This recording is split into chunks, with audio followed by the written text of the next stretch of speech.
O que podemos esperar para o mercado de trabalho em 2024? No ano que se passou, nossa economia enfrentou instabilidades após mudanças legislativas. Uma reforma tributária focada no consumo vai impactar o cidadão. Nos bastidores políticos, os partidos de centro expressam insatisfação com Alexandre Padilha, ministro da Secretaria de Relações Institucionais, responsável pela ligação governo-Congresso. Com as eleições municipais se aproximando, os partidos se movimentam para estratégias e alianças. Na Argentina, a vitória de Javier Milei levanta dúvidas sobre a relação Brasil e Argentina devido à sua postura, enquanto crises políticas afetam a América do Sul. Internacionalmente, o governo Lula apoia a denúncia da África do Sul contra Israel por suposto genocídio de Gaza. Os índices de desemprego apresentaram uma diminuição notável, passando de 8,3% em outubro de 2022 para 7,6% um ano depois, conforme apontado pelo Instituto Brasileiro de Geografia e Estatística, o IBGE. Nesse mesmo período, os ganhos reais nos rendimentos do trabalho alcançaram 3,8%, superando a taxa de inflação. Apesar desses resultados positivos, as perspectivas para o mercado de trabalho se tornam incertas em 2024, devido à possível queda da atividade econômica. Após 3 anos de crescimento do PIB em torno de 3%, as projeções de diversas instituições financeiras indicam uma expansão mais modesta, onde pode se aproximar de 1,5% para este ano. Para 2024, antevemos um desenvolvimento muito grande da área de tecnologia, sobretudo aquela pautada no 5G. Também temos a questão da saúde, em função do grande crescimento da biomedicina. Também tem aspecto importante na infraestrutura, questão da construção civil e, sobretudo, na indústria, naquela indústria mais tecnológica, que vai exigir um conhecimento específico de cada um. Não tenha dúvida que o ano de 2024 não vai ser tão bom como 2023. Pode ser até que reduza o desemprego, mas não na velocidade que foi 2023, que fechamos no índice próximo a 7,5%. Para o ano de 2024, estamos prevendo mais dificuldades, mas, por outro lado, você tem alguns segmentos que vão gerar oportunidade. O governo brasileiro está implementando uma reforma tributária centrada no consumo, o que pode resultar em mais tributos para os cidadãos. A iniciativa substituiu o PIS e o COFINS pelo novo IVA, mantendo o antigo IPI por conta dos interesses da Zona Franca de Manaus. O governo Lula criou 19 grupos de trabalho em colaboração com estados e municípios para regulamentar a reforma. Com prazo de 180 dias para envio de projetos, os grupos têm 60 dias para elaborar propostas de texto legal para o Imposto sobre Bens e Serviços, o IBS, e a Contribuição sobre Bens e Serviços, o CBS, da União, dos estados e municípios.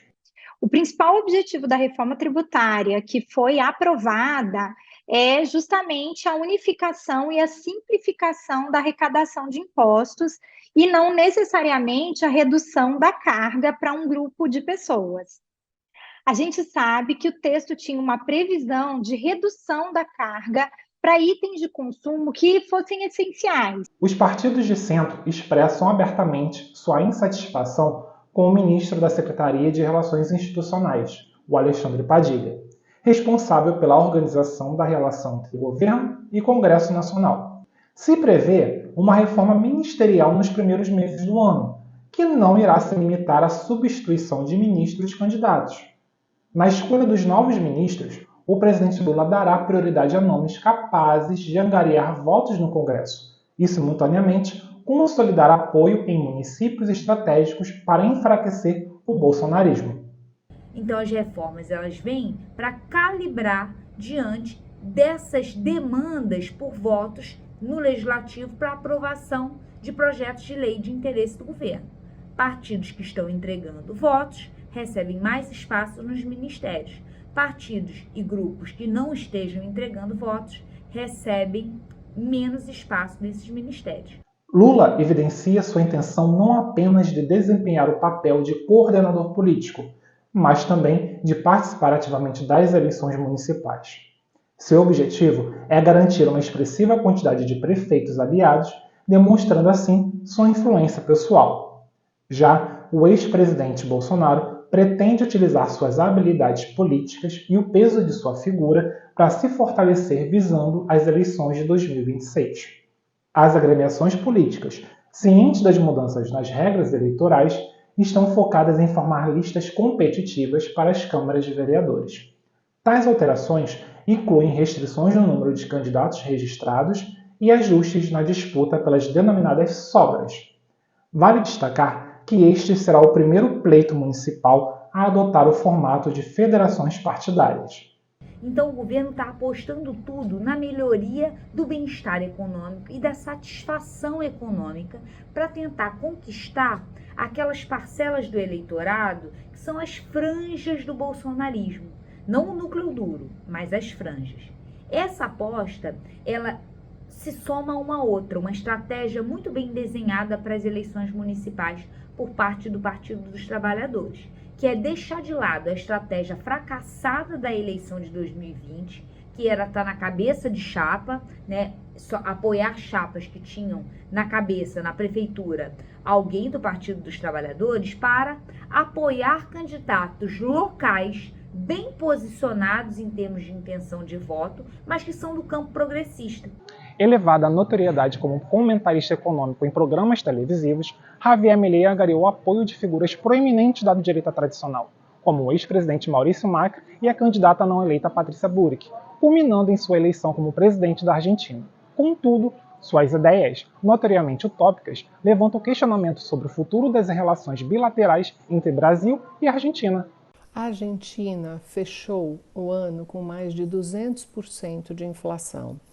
E isso pode passar uma falsa ideia para nós brasileiros de que o país está muito barato, mas as coisas não funcionam desse jeito. A inflação, ela causa uma distorção.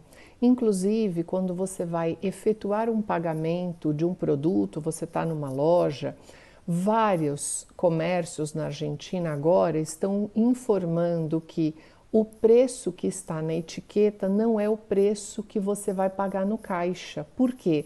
Porque o comerciante não está conseguindo atualizar esse preço. A crise no Equador, iniciada com motins em prisões, reflete uma onda de violência desde a antecipação da eleição presidencial em 2023, que deveria ocorrer apenas em 2025, e foi antecipada após a dissolução da Assembleia Nacional. Na Argentina, a crise econômica se aprofunda, projetando uma inflação mensal de 28% em dezembro deste ano, a mais alta desde 1990. Na Venezuela, questionamentos sobre democracia persistem, com destaque para a tentativa de anexação da região do Essequibo em 2023, gerando tensões em outro país sul-americano, posteriormente amenizadas por negociações mediadas pelo Brasil. São países muito diferentes, cujas crises têm origens distintas, mas que, de maneira geral, impactam o Brasil muito mais na dimensão política, porque são países que podem suscitar discursos polarizados por parte da nossa extrema-direita.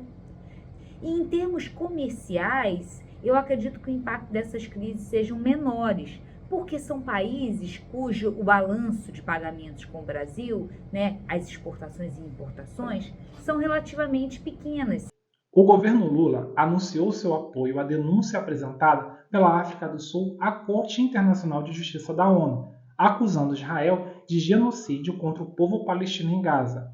A ação foi protocolada em dezembro de 2023 e alega que Israel violou a Convenção Internacional contra o Genocídio, citando 5 práticas distintas que configuram tal crime, incluindo assassinato, causar danos físicos ou mentais graves, impor condições de vida destrutivas, impedir a proliferação e forçar a transferência de crianças.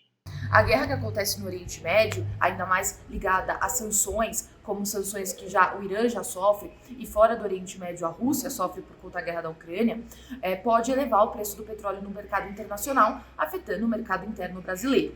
Então, a guerra não afetaria tanto a balança comercial Brasil e Israel, porque mesmo que o Israel parasse de comprar os produtos brasileiros, que eu acredito que não aconteceria neste momento, não iria prejudicar, né, a balança brasileira, porque a relação, né, a porcentagem do que o Israel contribui na nossa balança comercial é pouca.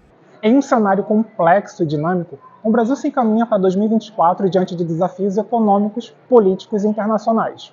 A reforma tributária, as movimentações políticas pré-eleitorais e as repercussões da vitória de Javier Milei na Argentina delineiam um panorama de transformações. A busca por estabilidade econômica, alianças políticas estratégicas e a atuação internacional do governo marcam as tendências para este ano que se inicia. Diante desses desafios, a nação se prepara para enfrentar um período importante que exigirá adaptação e respostas eficientes para garantir um futuro mais promissor.